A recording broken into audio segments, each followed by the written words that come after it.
Salut, on plante quoi après les tomates?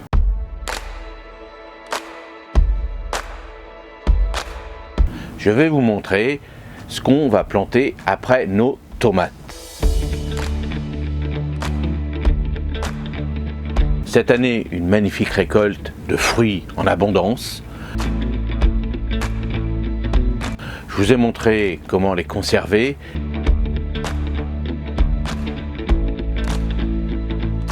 Et maintenant, on va faire quoi de ces pieds de tomates qui ont pris maintenant quelques maladies et surtout régénérer nos sols pour l'année prochaine.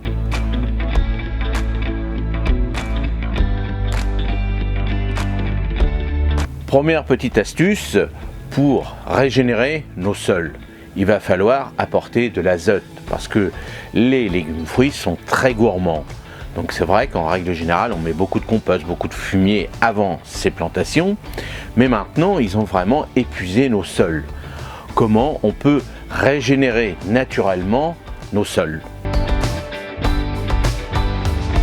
Tout simplement en plantant des légumineuses, c'est-à-dire les petits pois, les fèves, les haricots, mais c'est vrai qu'au nord de la France, les haricots, on va plus pouvoir en semer, mais vous pouvez aussi apporter des engrais verts qui vont apporter aussi de l'azote dans votre sol au potager au nord de la France.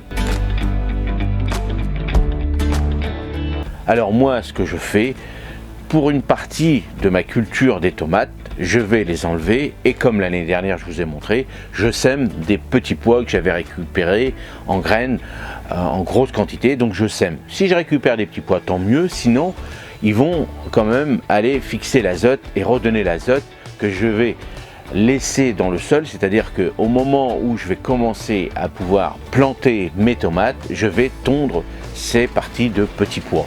Donc c'est vraiment pas pour faire une récolte, c'est surtout pour capter un peu d'azote. Bien sûr, je vous montrerai qu'on va apporter autre chose que cet engrais vert, entre parenthèses. Donc on le fera à fur et à mesure, mais ça sera sur la partie du mois de février pour l'année prochaine. Bien sûr, sur cette parcelle, n'oubliez pas que moi j'ai cultivé mes tomates sous serre.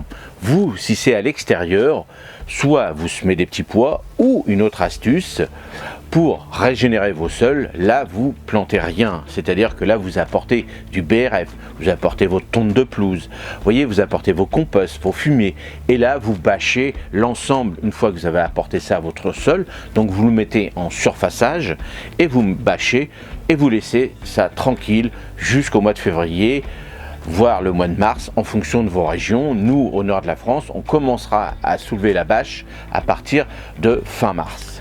Donc moi, ce que je vais faire dans mon tunnel, c'est-à-dire sous mon tunnel, je vais planter des salades. On pourra planter aussi, si vous voulez, vous, sous vos tunnels, de l'ail. Tout ce qui est bulbe, ils n'ont pas besoin d'avoir un sol gourmand. Donc les bulbes ont la nourriture déjà à l'intérieur de leur enveloppe. Donc vous pourrez planter de l'ail, de l'échalote, de l'oignon. Moi, je préfère le faire à l'extérieur à partir du mois de mars dans ma région, au nord de la France, parce que les hivers sont très humides. Vous, dans le sud, vous pourrez le faire de suite. Ensuite, moi, ce que je vais faire, donc comme je vous ai expliqué, de la mâche, des navets, des radis, comme je vous ai montré la dernière fois. Bien sûr, là, je l'ai fait à l'extérieur et maintenant, je le ferai à l'intérieur du tunnel.